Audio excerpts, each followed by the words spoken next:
حیض و نفاس والی عورت نہ رہے۔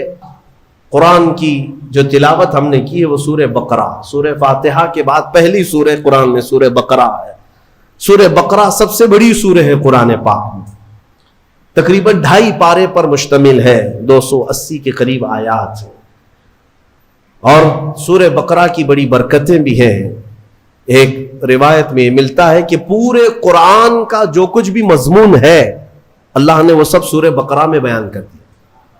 پورے قرآن میں جو کچھ بھی ہے وہ سورہ بقرہ میں، اور جو سورہ بقرہ میں ہے وہ سورہ فاتحہ میں، پورا سورہ فاتحہ میں ہے۔ اور اسی کو مولا کائنات علی مرتضیٰ نے فرمایا کہ اگر میں سورہ فاتحہ کی تفسیر لکھنے بیٹھ جاؤں تو 70 اونٹوں کو بوجھل کر سکتا ہوں۔ کیوں؟ اس لیے کہ سورہ فاتحہ ہی قرآن کا نچوڑ ہے، قرآن کا خلاصہ ہے۔ بہت ساری آیتیں ہیں تفسیر بیان کرنے کے لیے، وقت اتنا نہیں ہوتا، مختصر سی چند چیزیں آپ کے سامنے رکھتے ہیں۔ ایک اہم آیت اس میں آئی ہے، میں تفسیر سننے کے پہلے آداب بھی بتا دوں آپ، قرآن پڑھنے کے بھی آداب اور تفسیر سننے کے بھی آداب۔ ظاہر سی بات ہے کچھ آداب وہ ہیں جو ظاہر سے تعلق رکھتے ہیں، وضو سے ہونا چاہیے نماز قرآن پڑھنے کے لیے، لا یمسہ الا المطہرون، اس کو صرف اور صرف پاکیزہ لوگ چھوئیں گے۔ کس کو؟ قرآن پاک کو۔ تلاوت کرنے کے لیے وضو شرط ہے یا نہیں؟ چھونے کے لیے سب کو پتا ہے۔ ادب یہی ہے، ظاہری ادب یہ ہے کہ پاک رہے، جنوبی نہ رہے، حیض و نفاس والی عورت نہ رہے۔ قرآن پاک کے لیے یہ ظاہری آداب ہوئے، کچھ باطنی آداب بھی ہیں۔ قرآن پڑھنے کے لیے کچھ باطنی آداب بھی ہیں۔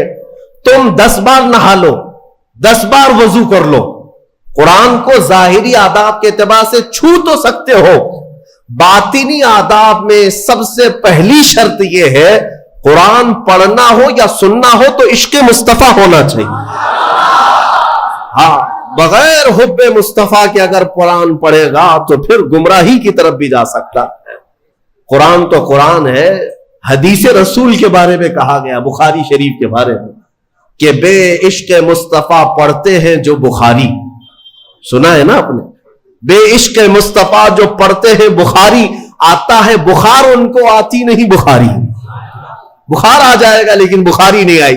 جب بخاری کے لیے عشق مصطفیٰ ضروری ہے تو پھر قرآن کے لیے کتنا؟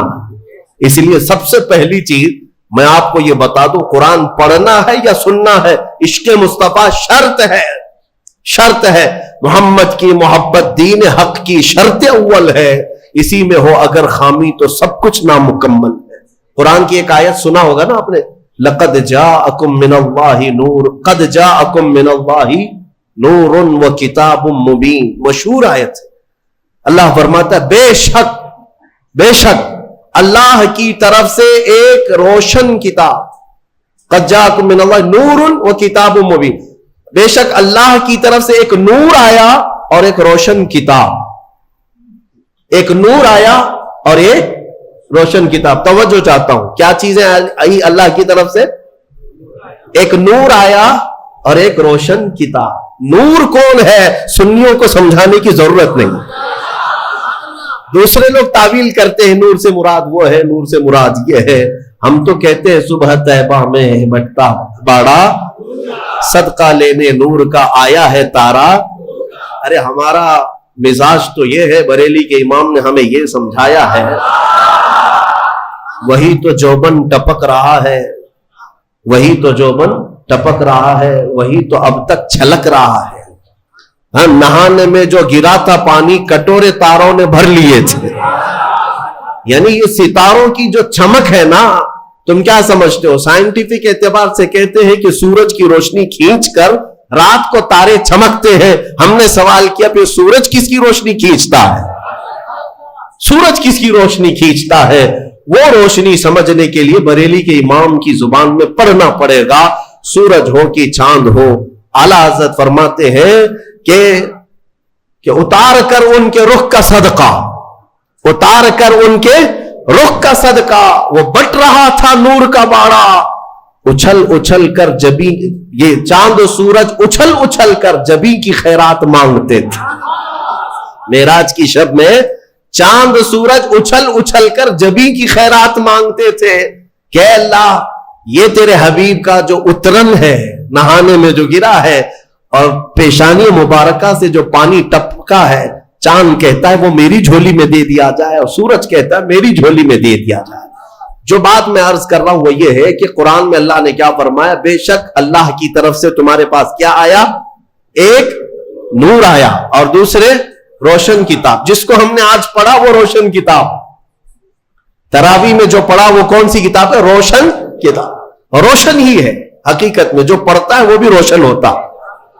روشن کتاب آئی اور ایک نور آیا، دونوں کا کیا کمبینیشن ہے؟ دونوں کا کیا تعلق ہے؟ اللہ کی طرف سے ایک نور آیا اور ایک روشن کتاب۔